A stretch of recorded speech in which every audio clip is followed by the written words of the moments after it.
watching. Subscribe.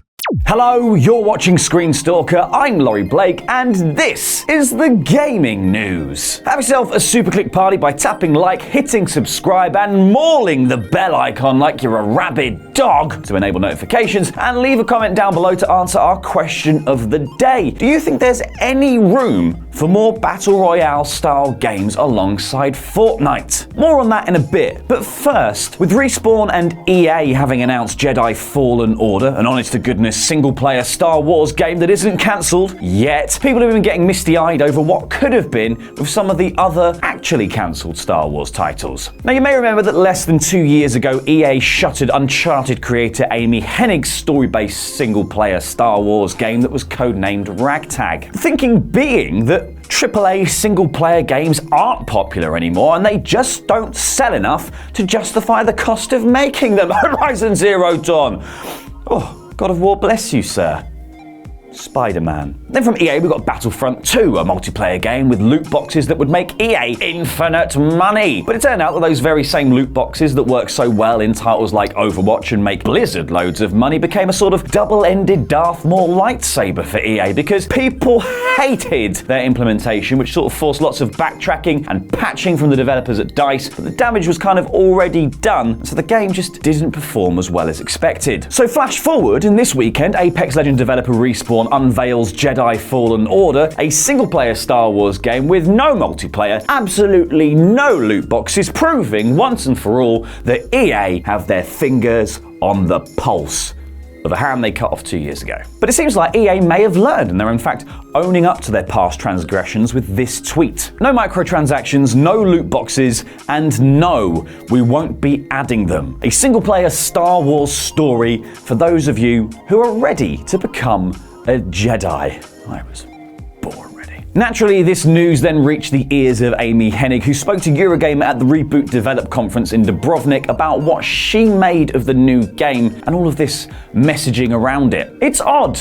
I have to be candid with you. I mean, it's coming from the EA Star Wars Twitter handle, so it's certainly part of the plan, but I don't know whether it's implicitly referencing previous comments they made after our project was killed. There is so much change in this industry all the time. Over the course of my time at EA, we were back and forth on what the overall publishing corporation wanted. Everybody's trying to figure out what the right path is. There's been a pretty public and vocal backlash against the idea gamers don't want single-player finite games without all these extra modes. Of course they do. Of course we do. So maybe this is just a demonstration of a change of strategy for EA. She also said that maybe part of the reason that Respawn's game hasn't faced the chop is because it was mostly completed before EA even acquired the developer. And Vince Zampella's executive position at EA insulates the company from this kind of thing. She also cited sweeping changes to the management structure at EA, which could account for them loosening up a little about single-player Star Wars titles. That and the fact that they've messed up every other one that they were doing, so this is probably their last chance to just do one before people give up. You know, they had 1313, Ragtag, EA Vancouver's open world one, Visceral's Yuma. Fool me once, shame on you, EA. Fool me twice, shame on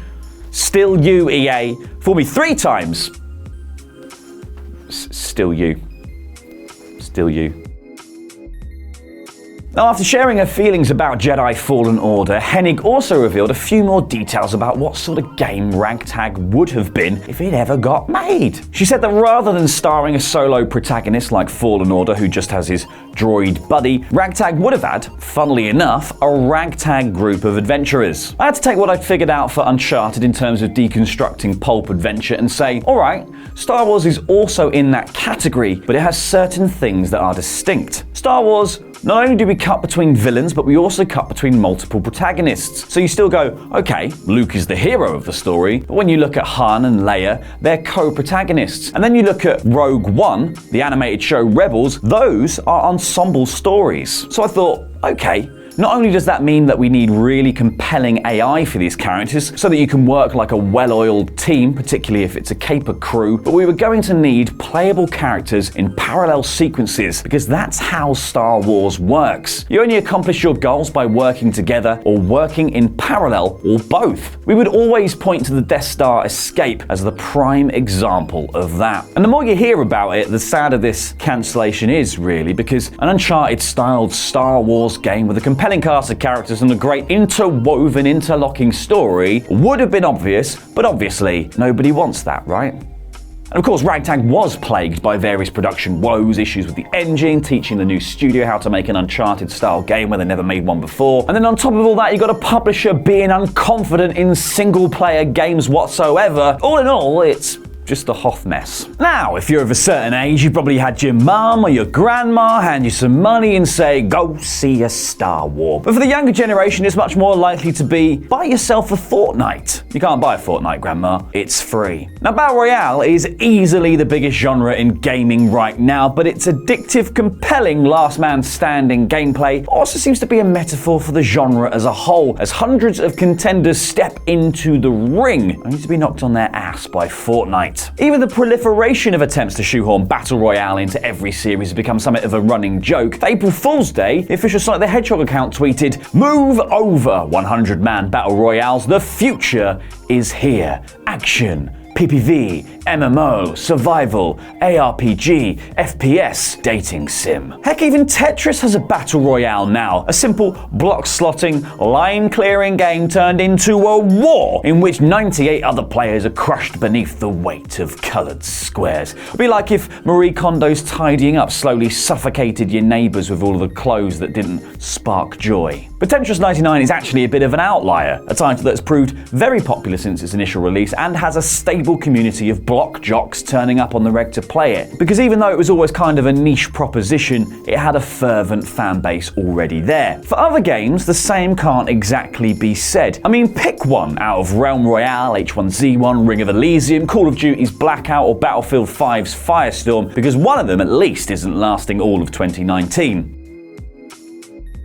Even Apex Legends Respawn's foray into the genre, which had one of the most charmed launches of any battle royale, seems like it's on the decline now. Because in the first month it had 50 million players download the game, which settled somewhere much more in the region of 10 million active users and a strong 1 million concurrent players. But even that appears to be dropping off even further now. For one thing, Respawn have stopped talking about their player figures, and TwitchMetrics.net, which tracks these sorts of things, said the game had 200,000 viewers for its first month, but that has been slashed to around 50k. Meanwhile, old favourites like Fortnite and League of Legends are once again on the rise. And you could put that in part down to a lack of fresh stuff being added to the game, because the Battle Pass for Apex added some guns, yeah, and a couple of colour swaps for the characters, but nothing revolutionary, nothing that was like a must-have, meaning that those who had already wrung as much out of the game in the opening few months as they could just had more of the same ahead of them, except grindier, as every reward for the season pass was locked behind hours upon hours of play. And the game has also struggled with the usual torrent of bugs and glitches since launch, because each new patch fixes something pressing, but the holes begin to appear elsewhere. This week's one allows the players to use supply bins to just launch themselves across the map. Cool. And sure, the early stages of this game have had the exact same wobbles of the likes of a Fortnite or a PlayerUnknown's Battlegrounds, but those spent longer in early access or just weren't as immediately popular, so the flaws weren't on show in front of millions of people. So funnily enough, as some of the shine begins to rub off Apex, people naturally are migrating back to Fortnite, a much more established title with a better pipeline of fresh content to keep the people constantly engaged. But even that game is having its ups and downs, because yes, it has cemented itself as many streamers' game du jour and has captured the hearts of kids by stealing dances, but it comes under increasing scrutiny for every tiny change or tweak that Epic Games try to make. A recent update had fans in uproar because it removed rewards for more aggressive play, kind of a nerf, forcing a slower, more methodical game to be played, something which is probably less engaging for the myriad streamers who use it for their content, but much better for me and my inability to shoot in a straight line, so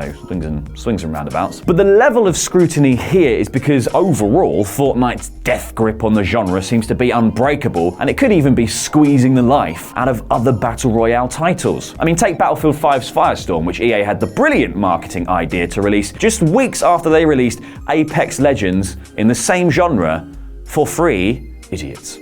Firestorm's got some cool ideas like Battlefield 5's destruction physics, vehicles, and huge, beautiful maps. But for one thing, it doesn't support 100 players, which Fortnite, PUBG, and Call of Duty Blackout do. And when it launched with a really punishing time to kill and absolutely no revive system whatsoever, most players obviously ended up in spectator mode really rather quickly, and then they got themselves sent home with shell shock, straight back to Fortnite. So really, this firestorm went out. Even the progenitor of the genre, Brendan Green, player unknown himself, is ready to move on. Probably because someone bastardized his idea before he could finish it, and now they've made millions. But he announced recently that after 5 years of working on PUBG, he'd be moving to a new division within the company and working on something entirely different to Battle Royale, saying in a statement, "The last man standing concept is great, but I've done that. I don't really intend to make PUBG 2. I've done Battle Royale. It's time to try something else." And I guess that's kind of the thing here. He doesn't really need to make a new one. These games can sort of just live on forever, incrementally updated until they're the perfect vision of the genre. Every single dance in the world is in Fortnite, which is great, take as long as you want, except for the fact that they also want all of us to play them and only them forever. And this is a problem that runs much deeper in gaming in general than just the Battle Royale genre, as everything is now trying to use the games as service model. But sadly, for all the content pipelines and expansion plans that these titles have, there are still only 24 hours in the day and hundreds of games out there. And realistically, if I'm going to spend what precious little free time I actually have, I'd like it to be on something that's good. And with Fortnite being widely regarded as good, and yeah, mostly by kids and whatever a marshmallow is, sure, chances are still pretty good that I'd play that and merely just dabble with the rest. Because realistically, it feels like a Battle Royale, the war for the top of this genre will have many competitors, but there can only be one winner chicken dinner. Thank you for watching, and don't forget that super click party on the like, subscribe, and bell icons, and head on over there for more awesome ScreenStalker content like our ultimate Game of Thrones recap if you're about to dive in on the final season. I've been Laurie Blake, and remember, we're watching.